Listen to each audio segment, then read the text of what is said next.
Hello, loves. Hello, hello. Hills here from the Blue Flame. How are you all doing in this very, very intense and powerful energy? Ooh, let's take a couple moments to breathe together as we are preparing to talk about the Aquarius Super Full Moon. A very big, powerful moon that is, whew, let's take another couple of breaths. We've got all this Mercury retrograde energy. We have so much Mercury retrograde energy. We just yesterday, the 15th, moved through that feast of ascension where Mercury was moving from the 0 of Virgo into the 29 of Leo in Yod, with Neptune retrograde in Pisces and Pluto retrograding those final turns in the 0 of Aquarius before tipping on the 2nd of September back into Capricorn. During this full moon, the aforementioned Mercury will also be conjunct the sun. So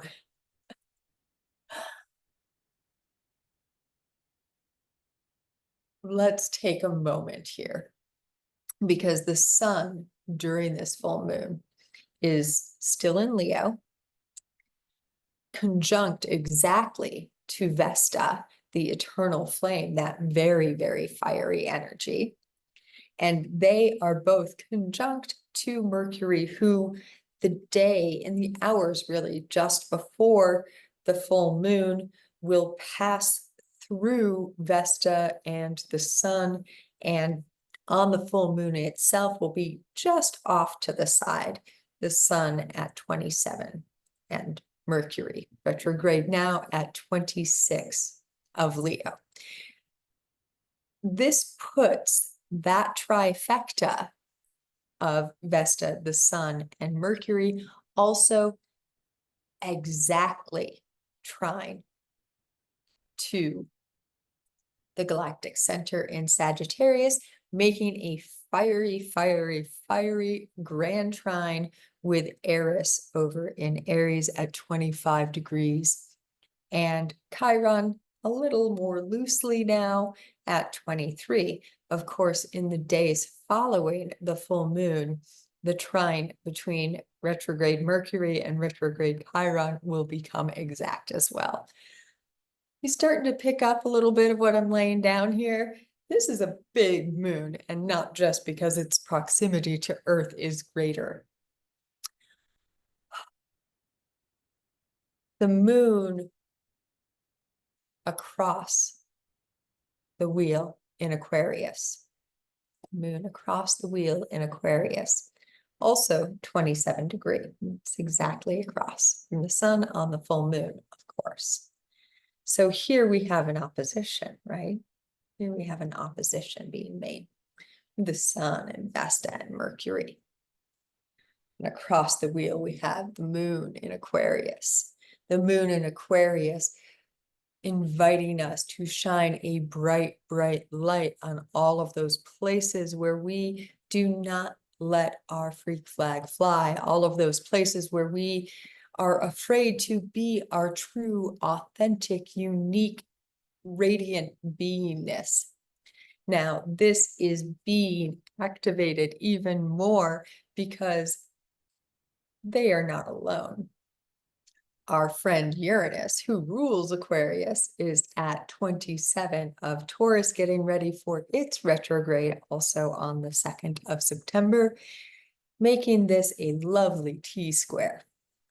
The moon and Uranus doing a dance with that Aquarian energy, Uranus from the sign of Taurus, helping us to maybe come into a greater embodiment, to explore what it means for us to create from our unique expression, from our authentic expression. This can also invite us to communicate, there's that Mercury retrograde again, in different ways with ourselves. With ourselves. Now, Uranus is not alone in Taurus because the asteroid named Magdalena, so the Mary Magdalene energies, is conjunct Uranus at 26 degrees, putting the square between Mercury and the Magdalena exact. I'm going to pause for a minute because I'm not putting a copy of the chart into the screen here. That was something that I looked into doing, and I'm still thinking about doing. It was a question and an idea that our friend Emily brought about for us. And I'm still toying around with that idea, but I am going to place the chart in the members portal for the whole community. It'll be available to anyone who goes over to the Patreon. You don't have to join anything to get the chart itself. So if you want to, at the moment that you're watching this video, there's a link below. You can always head over to the Patreon, grab the chart, which is attached to the post that announces that this has gone live, and then start following along. Or you can go and grab it and then watch again after we've gone through all the energies. But if you want to follow along, this is a way for you to do that. I also feel like I need to share that the way that I run a chart is a little bit different than you may have seen before because I put all the lines in. So it can get, this is one of the reasons that I'm not putting it on the video for us. It can be very interesting to read, but the architectural nature of my being likes to see all the lines, and I work with these energies in a interdimensional way. So I get to play with everything that's occurring in between those lines when I work with that. And so if you go and you grab that chart, you'll get to see that as well and start playing in that way as well. All right, caveat over. Let's feel where we're going. Let's feel where we're going. Oh, there we go. See, wasn't that a beautiful example of unique expression? One of my unique expressions is that I like to see all the lines. And so I'm sharing that with you. I'm sharing that with all of you. So here we have Uranus and Magdalena conjunct in Taurus. The Magdalena is sexual creation energy, the dual kind of Kundalini energy. She also is reclamation energy, coming back into the story, claiming of story. She was shunned or neglected or left behind for so long, her story not included, and then when it was, changed to turn her into something less than she was. And so when we have Magdalena in a powerful aspect, part of what we get to work with is those places where we have shunned aspects of our story, where we have shunned aspects of ourselves. And here in this conjunction with Uranus in Taurus, we can feel also those places where our embodiment has been othered, where our state of being in our body has been othered. A lot of us who have spent a lot of soul time in other planes of existence, so the indigos and star seeds, etc., can have some difficulty with being in the body. It's not natural state and it feels uncomfortable. And part of this energy is helping us to remember those truths that we came into embodied form, not just to escape it, but to truly be embodied, and to be embodied with our light, wholly embodied. So Magdalena and Uranus allow us to touch in and play with those places where we have gotten a little cold towards our embodied nature. And with this T-square with the Sun and Vesta and Mercury in Leo and the Moon in Aquarius, we really get to play with what lights our passion, what ignites our creative oomph, what burns within us, what are we called to create, what is the story that we have to tell? What is the story that you have to tell? Now, I mentioned that this is a fixed T-square. We also, over in Scorpio, have Kali and Pallas Athena. They are a little loose to make this a fixed grand cross, but it's tight enough for it to work with the immensity of these lunar energies and the power of the super full moon. So here we get to really clean up and transform, reveal hidden aspects of ourselves. Now, when we play with a full moon, part of what we get to play with is this massive, bright flashlight shining, beaming, and penetrating deep, deep, deep into old places within us, subconscious, unconscious programs that have been running the show without us being aware of them. And here, especially with this Aquarius, Leo, Scorpio, Taurus energy, we are really getting to go into those places where it is stuck, where it is deep and stagnant, and the energy feels like, we can feel it as like a pond that has no aeration at all.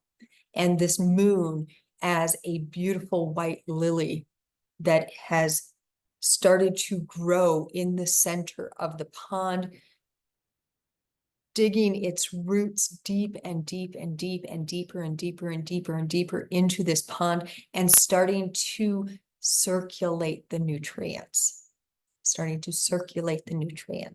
And this beautiful white lotus flower, this lily flower that blooms at the top, opening up our channel, that bright white energy, allowing it to filter in to those dense areas, those shadow areas.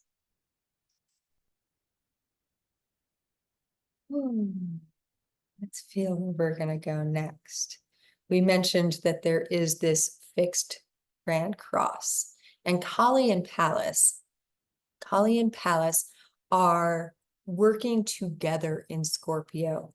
Pallas has that energy of, the way it just wanted to come in is like avenging.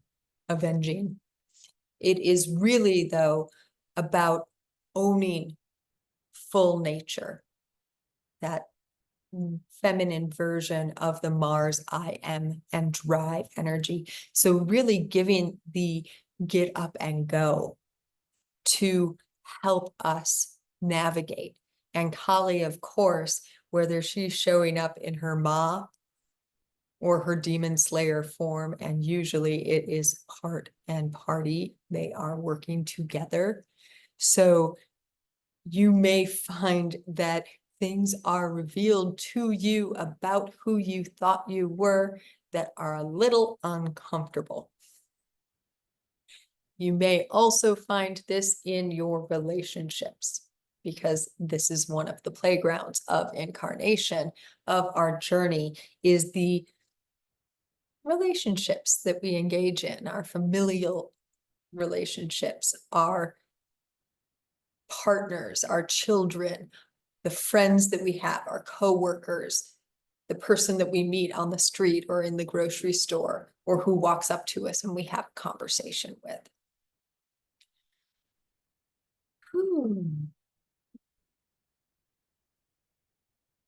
Now that yod that was active with Mercury and the rose dragons yesterday on the 15th during the Feast of Ascension, those Sophia and Mary the Mother energies, is still active, both with the rose dragons, who are now at about 2 of Virgo, and also loosely but still in effect for the Sun, Vesta, and Mercury energies. So we have that Neptunian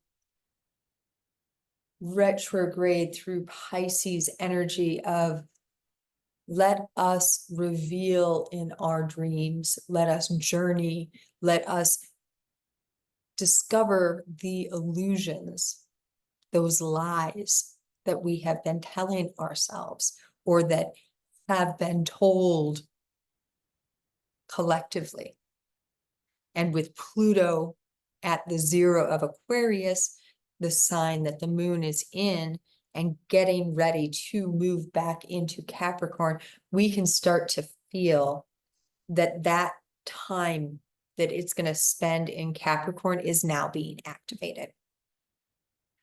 The inlet that Pluto's going to make into Capricorn is not going to quite come to the 27 degree. It's going to stop just short. So we're getting to feel right where the crest of the wave hits and then pulls back. Right? That place where everything's going to get pulled out back to sea.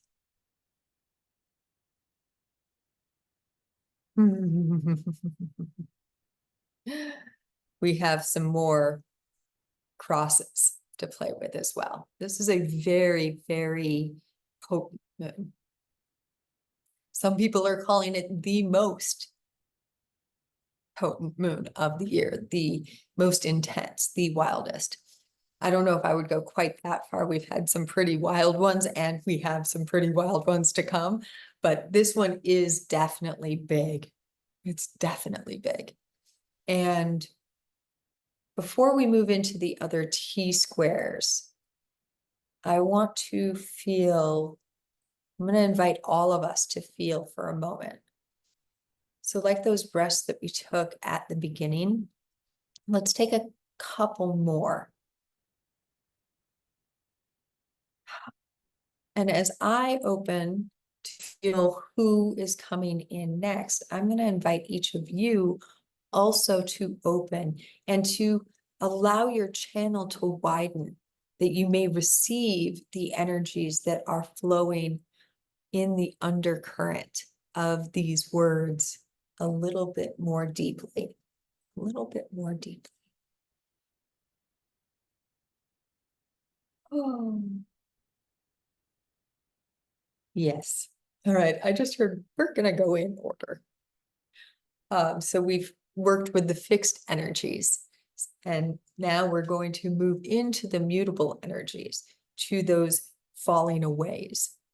The fixed is the intermediate energy. The mutable is when it falls away. And the cardinal is when it rises up again. The middle of a season, the end of a season, the beginning of the season. So in those mutable signs, we have the Mars-Jupiter conjunction. Mars is now at 20 degrees, Jupiter at 17. This is putting Jupiter in its exact square with Saturn retrograde now. This is a square that's going to run all the way until June of next year, but it is exact during this full moon. Jupiter and Saturn, when they work together, You may remember the massive conjunction that we had on the December solstice of 2020 and how much that expanded our systems, our structures, and our awareness of them. When we have them in square, they are helping us to see things, expanding our sight, our capacity to see things in another way. This could be a really, really potent time for discovering new ways to found your life, new foundations, heart-centered foundations upon which you can build your tomorrow. Let me feel, because there is some really beautiful medicine available in this. Saturn in Pisces is all about finding more flow in the way that you structure your life.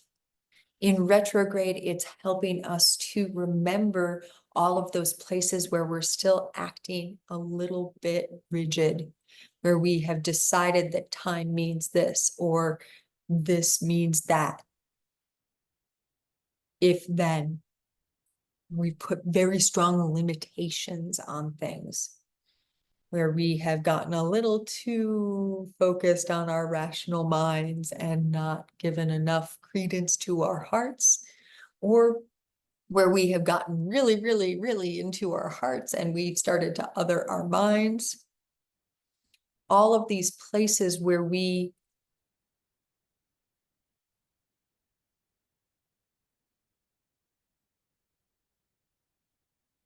force rather than allow. And this is an invitation this entire time until June of 2025 during this square, but this Aquarius full moon in particular, when it's exact and then when it hits exact again. It's going to do it a couple of times. More on that later. I don't have the exact dates channeled in this moment, but we get to play, we get an expanded view of how we're expressing flow, how we communicate with time, how we communicate with karma, how we communicate with the life journey, how we communicate between our hearts and minds.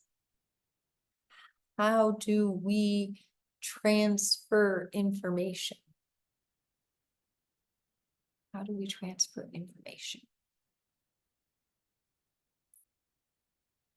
With the Gemini energy here, there could be some really lovely opportunities for journaling or let me feel. Yes, Neptune's in Pisces as well, in that yod that we talked about before. So you may even want to start a dream journal if you haven't already. And if that feels like something that calls, the dreams are probably pretty vivid right now. So that could be a really good way to play with this. Really, though, trust yourself and ask, find those times, find those ways, find those states where you can say, oh, that was a lot harder than it probably needed to be.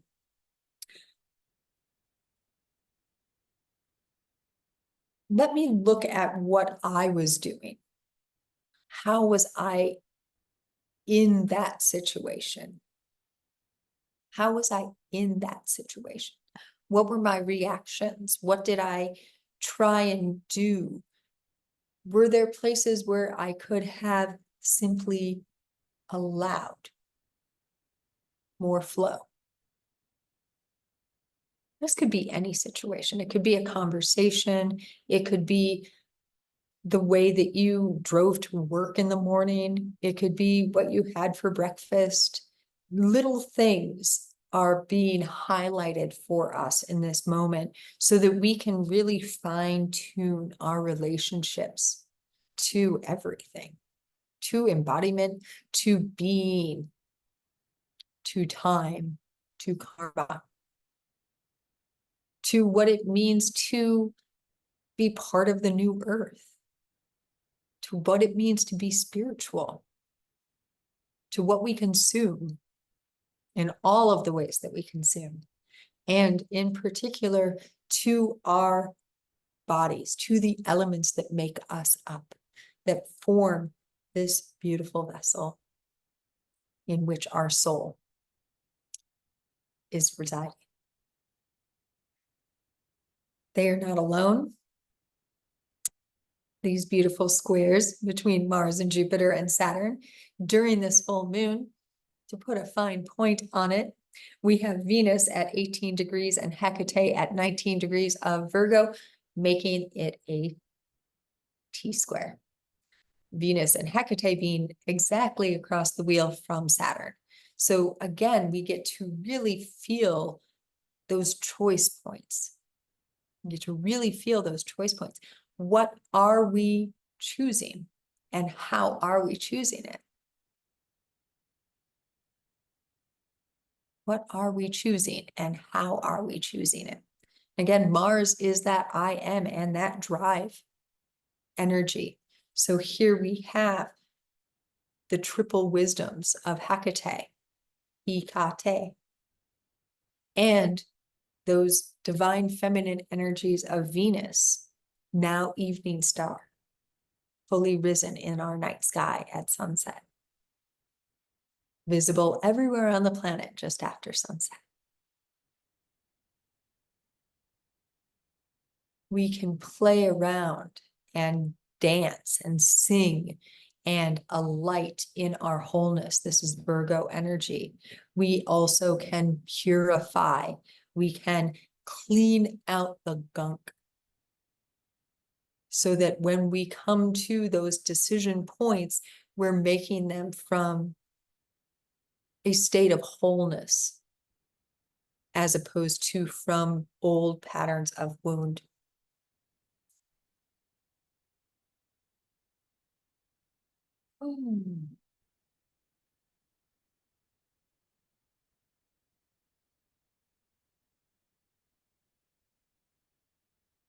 This would be a beautiful moon to dance around a fire. To do anything that brings you more into your body and being. So showers or working with tree medicine. We have each of the earth signs being represented during this moon. We have Taurus being represented in that fixed grand cross with the sun and moon itself, making that cross, that square to Uranus and Magdalena. Now we can see that we have here Venus and Hecate activating Virgo. Virgo, the same place that Mercury was when Mercury went retrograde, and a few days after the full moon, where Sun will enter. We also have Capricorn being activated. Now, we have Capricorn being activated in part because Pluto is just about ready to retrograde back into that. And as we talked about before, the sun and moon are activating that point in that energy. Capricorn is also being activated with a T-square with the nodes. Ceres, Wawa, and Pallas, the centaur, are all at 7 degrees of Capricorn right now. This is a powerhouse of singing and dancing, ceremonial celebration, and honoring what we consume, all in the sign of our structures. All in the sign of our structures. Pallas, the holder of the ceremonial wine. Ceres, the goddess of the harvest. And Kwawa, that beautiful Tongvan creator being that sings and dances the universe into being.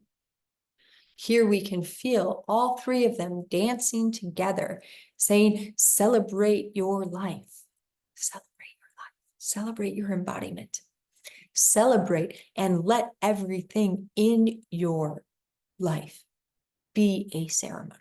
Let it be a celebration. If you pick something to watch on TV, let it be a divination.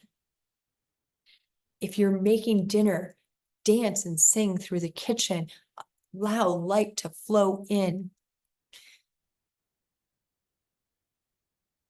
Receive gratitude wholly in your being for the things that you share, as you also allow gratitude to flow from you for all that is shared with you. What does it mean to make everything in life ceremony? It doesn't mean that every moment you need to be drumming, burning sage, taking medicine, whatever that medicine might be. It simply means that every moment of your waking life and every moment of your dreaming life is sacred. Can there then be also bigger ceremonies for the big events, like this super full moon in Aquarius, where you might want to bring all your crystals outside to bask in its beautiful glow? Of course, but that does not negate the fact, the truth, that every time you pour yourself a glass of water, you are in action, sacred, finding those ways that you can bring the sacred more and more into your being, that you can remember that every moment of your life is sacred. It's part of this energy. Ceres, Kwawa, and Pallas conjunct at 7 degrees of Capricorn. Now, of course, I said this is a cardinal T-square with the nodes. So we have Libra South Node, Aries North Node. How do you navigate bringing these sacred structures into your life and into your relationships, into your relationship with yourself, that North Node, Aries energy, into all of the relationships that you've had, past, present, and future, that Libra South Node? How do you navigate when it needs to fluctuate? Because the relationship can't hold that sacredness anymore, or allow it to gift a new way of being sacred in the relationship. Black Moon Lilith is conjunct the Libra South Node as well. So this is primordial energy. It also, let me feel how this wants to be said. What I'm hearing is take no prisoners. I'm hearing is take no prisoners. There is another aspect of it, though. Black Moon Lilith, yes, has that I will not submit energy. It's very potent and powerful aspect of Black Moon Lilith, but really it is more, how can we come into greater creative union? How can we come into greater creative union without the competition? And we have Mars and Pallas, Athena, both very strong during this lunation. So those questions about how can we not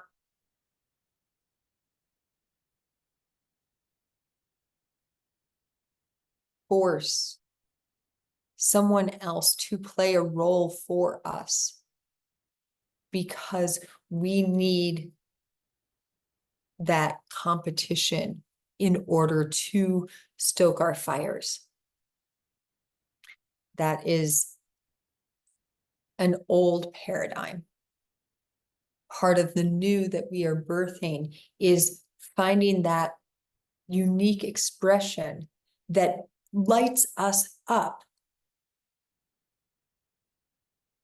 without needing someone else to play a role in order to do it. This does not mean that we won't have partners that we work with in different things. That is also part of this energy. But it won't be a competition. It won't be a tit for tat even. It will simply be, I have this to offer. This is my full expression in this moment. And inviting another to share their full expression in that moment in whatever form it takes. And as these dances continue, it invites more and more and more and more and more and more and more and more beings to share their full expression, their unique expression. And it flows. It's that Saturn and Pisces energy again. It flows. Because no one is trying to do the other person's job. It's not tit for tat, because I'm not saying I'm only going to offer my unique expression if you do this thing for me. It's not, I need to play small because this person's going to get butt hurt if I don't. It is simply, I am. This is what I have to offer in this moment. And this is the Black Moon Lilith part. Take it or leave it. Take it or leave it. That is the not submitting. I'm not going to play small because you'll get butt hurt. I'm not going to say, I'm only going to share this if you share that. It's, I have this to share. I am this in this moment. Take it or leave it. And I feel like that's where we end as well. Like I said, if it calls to head over to the Patreon, head over to the Patreon. You can check out the chart. It'll be uploaded there. You can also check out if you want to join the community as a free member or as any of the tiers, the daily draws. We got our card already from the Magdalena Oracle today, which I'm going to be posting along with the chart in just a few here. And I will also be facilitating our Violet Blue Flame ceremony, a powerful purification ceremony that I perform for us in the members portal every full moon. I will also be flying back to San Francisco the day of the full moon. So that is some pretty powerful transformational, transmutational energy as well, flying from Phoenix to San Francisco. So that should be fun. And yeah, the next time you see me, I will be back in San Francisco, the city by the bay. From the land of the rising sun, I share with you, as always, in the always, so much and many loves from, through, and beyond the all dimensions. Oh, and be sure to like the video, subscribe, and leave me a comment. Oh, you know, all the things. Love you.